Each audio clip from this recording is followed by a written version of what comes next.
G'day folks, and welcome to this overview and example of play of Operation Compass, North Africa, December 1940, Queen of the Battlefield. This is a design by Chris Harding, published by Chris Harding Simulations in Australia in 2019. So this is an Australian design, Australian publication. It comes in a bag like this with counter sheets that look like this. So you do have to cut these yourself. So any design flaws are, in terms of cutting, are my own. I'm not very experienced in that, so the counters may look a bit rough. That's my fault. The design is a relatively easy solitaire system. You play the Commonwealth Allied forces driving against the Italians in North Africa, sort of northwest Egypt, Libyan border. Your objective is to get some armoured units into this hex out here, and then you add up victory points based on what Italian units you've destroyed. It is just a 7-turn game. The turn track down in the bottom right here only goes to turn 7, running for basically 4 days, with each turn half a day. The hexes are about 3 miles across, and you're looking at battalions, regiments here. The Italians are pretty stationary for the first turn. On the third turn onwards, they'll begin to retreat back to their supply sources. It's all pretty straightforward. There's not a complex AI system here, but it really lets you to focus on what you're doing with these Commonwealth forces. These units start off with a fixed setup. You've got a variable setup around here, so you can kind of experiment with different situations, which is what I've been doing. The rules are 7 pages long. 2 pages of that are dedicated towards introduction and design notes. The back page has the CRT, so you've really only got sort of 4.5 pages of, sorry, 3.5 pages of rules. So let me show you how this all works. The sequence of play is fairly straightforward, 5 steps. The first one is supply. Units have to trace supply back to a supply column, which then traces supply to an eastern map edge. So it's all pretty straightforward, and it's skipped on the first turn, so you don't have to worry about it. From there, you do allied movement. And the bottom right number here, the 9, the 7, is a movement allowance. And most of these hexes are clear, costing just 1. So they can go 1, 2, 3, 4, 5. When you enter an enemy zone of control, you pay 1 extra movement point. You can also go ZOC to ZOC, so you can go 5, 6, 7. I didn't mean to bring that headquarters along. I can bring the headquarters and the supply out here. Now, the reason I've skipped around to the edge here is to bypass that fortification marker. You can see the hex edge there. That fortification line will add a +3 dice roll modifier if I attack through the hex, which I want to avoid. So I'm attacking through the open hex. I've got to round these Italians and attacking from the rear. I'm trying to clear this road so I can draw supplies along here through to that 0102 hex up here. As I said, it's a bit of a puzzle, and I've made a lot of mistakes along here in the past. For the rest of the units, I need to clear out Nibewa in the center here. It's an A-ranked unit.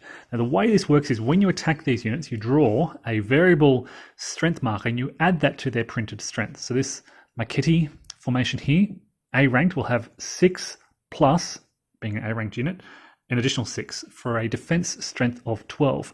If I drew this for the C-ranked unit down here, it's 2 plus the C is 3. They'd have a strength of 5.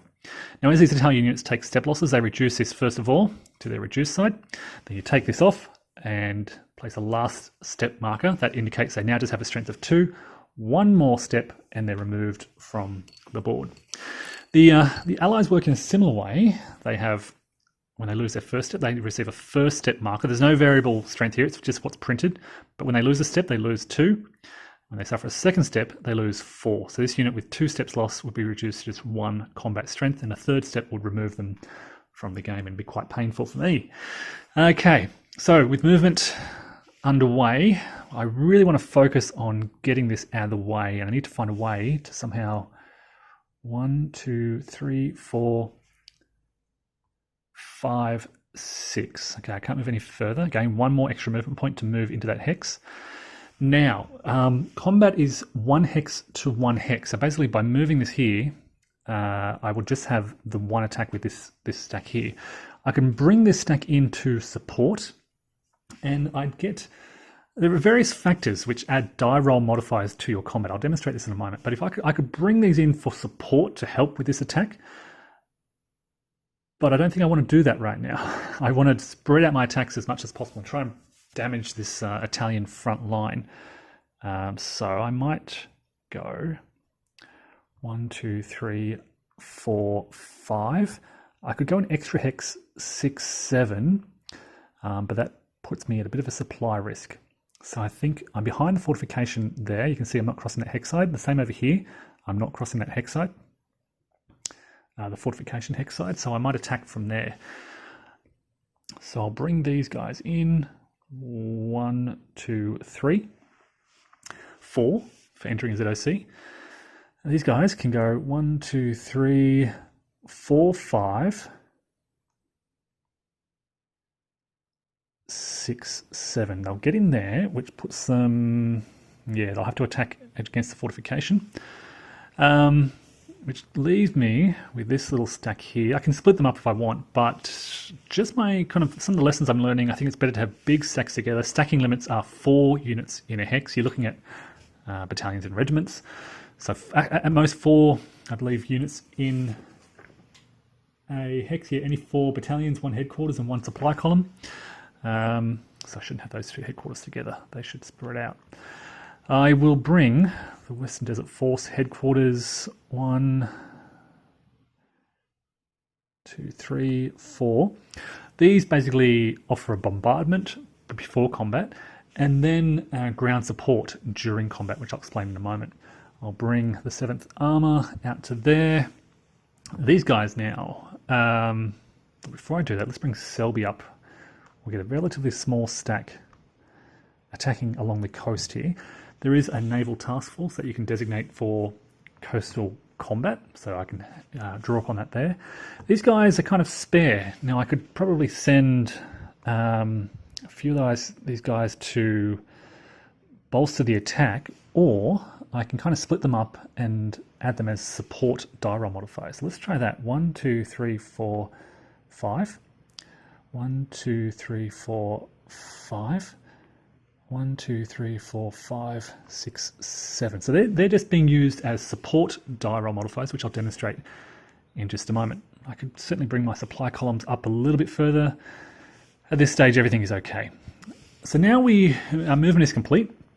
We move to the combat phase, and this is where things get very interesting. I need to make rolls for bombardment.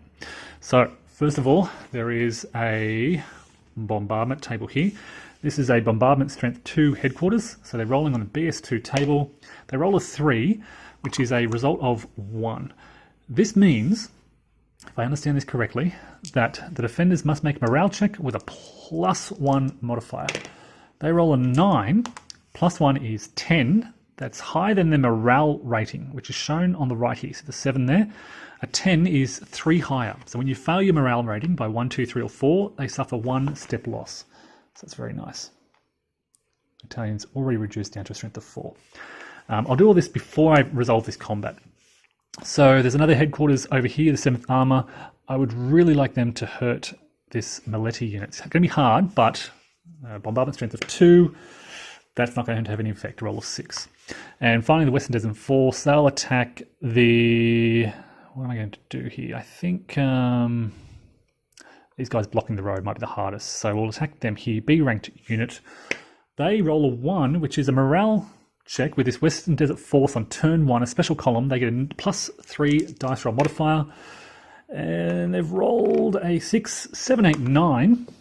Their strength was 6. Now it's reduced to just 4. That's a pretty good start, I think. So 6, 7, 8, 9, yeah, they failed by 1, 2, or 3. There, my bombardment's done. Now I return to this combat. You basically add up your attacking combat strength. So in this stack here, I have got 20 factors attacking. I'll run through the sequence so I can explain everything carefully. So you add up, determine which defending hex to assault. This one. Nominate my lead unit. So basically you have to pick a lead unit, and they will often make the lead morale check. So they're going to be the lead unit, the one on top. I total the defense strength.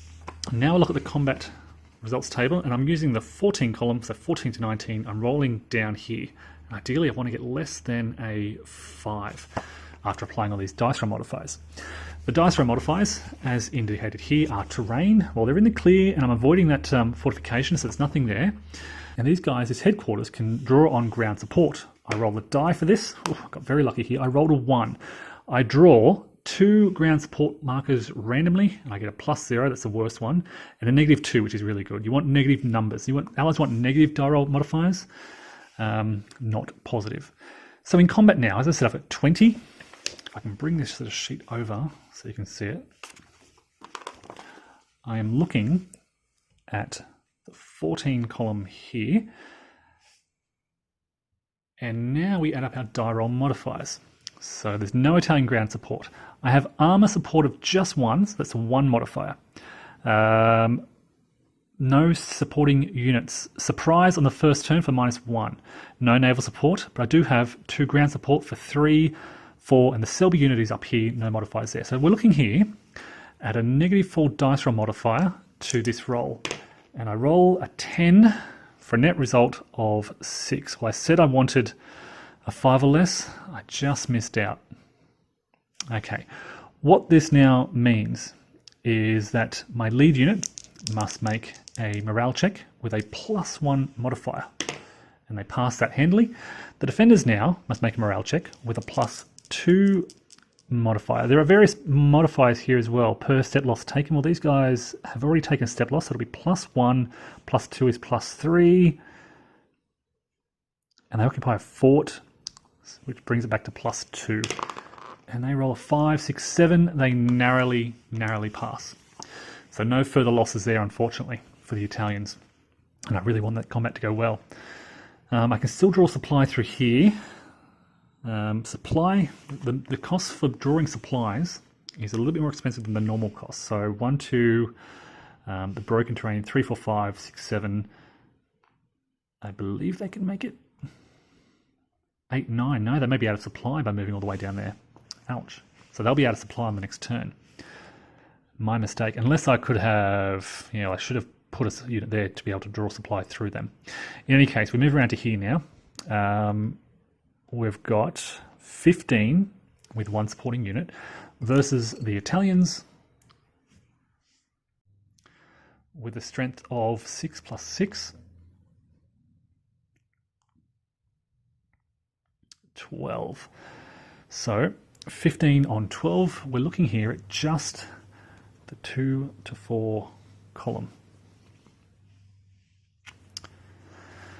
Okay, we can call on ground support here from this headquarters, and I think I'd like to do that. So we roll, I get another 1, which is 2 more air units, and I drew pretty well. It's a -3.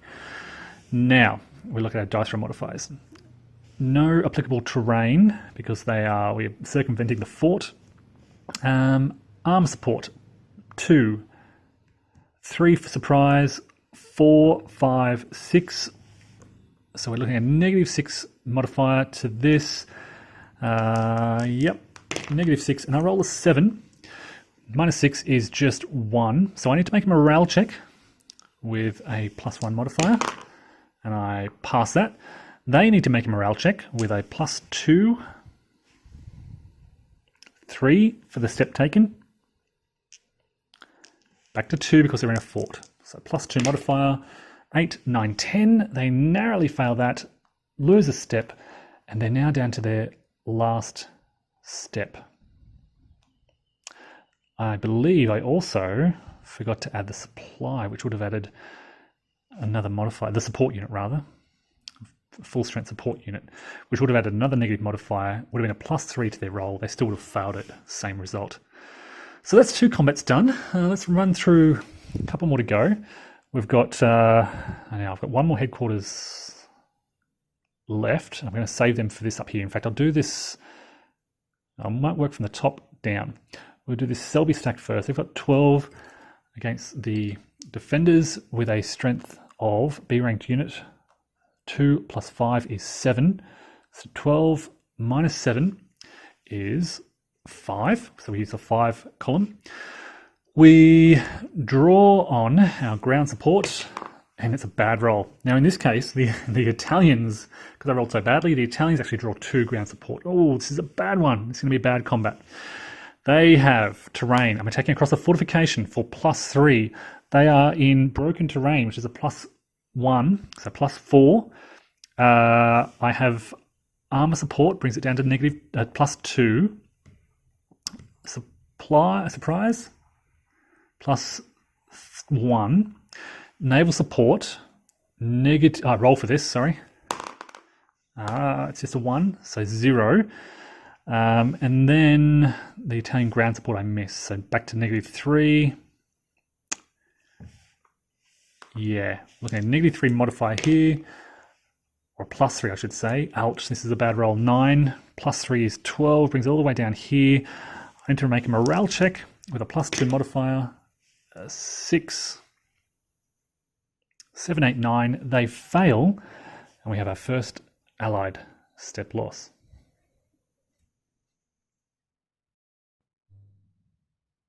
Okay, just a slight correction. They used ground support, but they're out of the range of the headquarters. So basically, if I would move them there instead, 1, 2, 3, into a hill is 4, 5. That's fine. They're now in range to use that ground support legally. So that combat was terrible. We suffered our first step loss. We do have to roll for the defenders as well. They've got a +1 modifier. They roll a 4, 5. They're safe. No effect. 2 more combats to go in the center here. Let's start on the left, and we've got 16 on B ranked 6. So it's a +10 differential. So we're using this column. Our die roll modifiers, we're not attacking across the fortification, we're attacking out here. We're not using ground support. We have armor support of +2.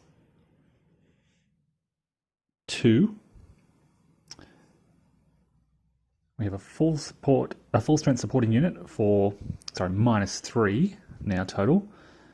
-3. So I've got a -3 to this roll, which is a 6. Brings it down to 1, 2, 3. We suffer a morale check with a +1 modifier, which is a 10. We suffer a step loss to the lead unit. And they suffer a morale check with a +2. Oh, they've rolled 12, 13, 14. Their morale is 7, so they're 7 higher than. They suffer 2 step losses. 1, 2, puts them on their last step. That was a good combat for us.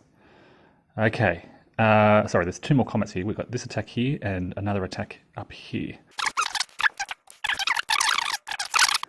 So that is the end of that first Allied combat round. Step 4 in the sequence of play is the Allied retreat phase, but that only happens from turn 3 onwards, and basically they will pull back towards their supply sources. We then move to the step 5, the administrative phase. These counters go back into the draw pool. And it's the end of the turn. You advance the turn track. We're on turn 2, PM turn on the 9th of December, and you repeat this once again, but now we need to check for supply. And these guys, in checking for supply, they can't go through an easy OC.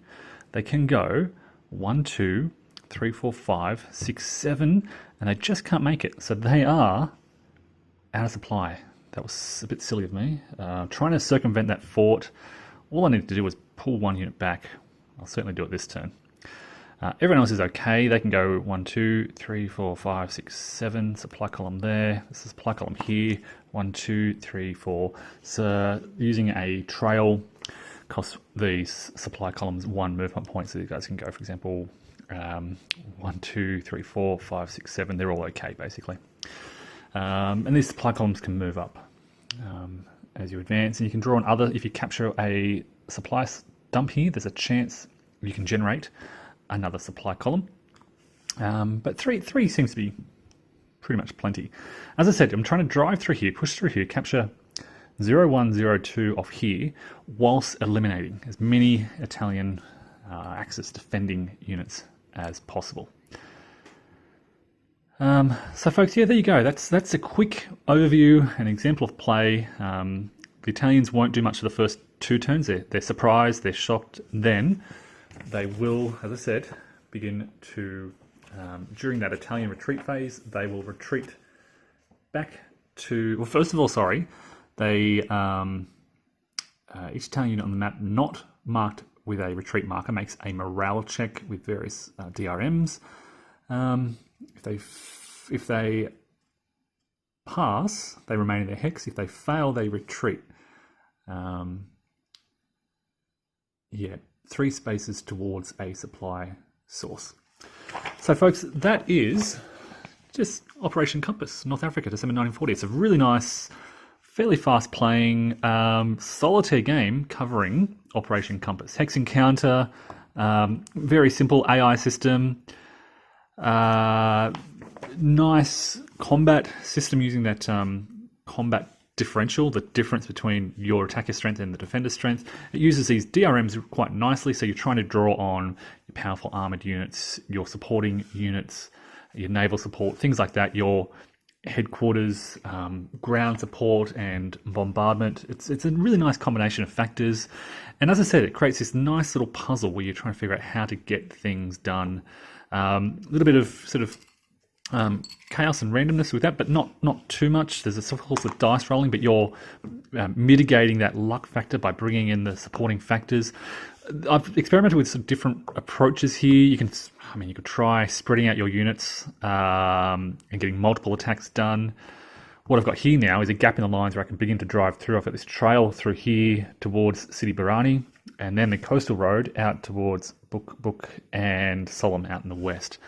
But again, it's a fast-playing game, only 7 turns, so you really press for time. You want to push as hard as possible. So look, again, if you're interested, check out Chris Harding Simulations in Australia. This is a relatively inexpensive game, and I recommend it for anyone interested in sort of North Africa, solitaire gaming, Hex Encounter. Relatively light rule set, but still gives you some sort of very interesting decisions along the way. Thanks everyone, and take care.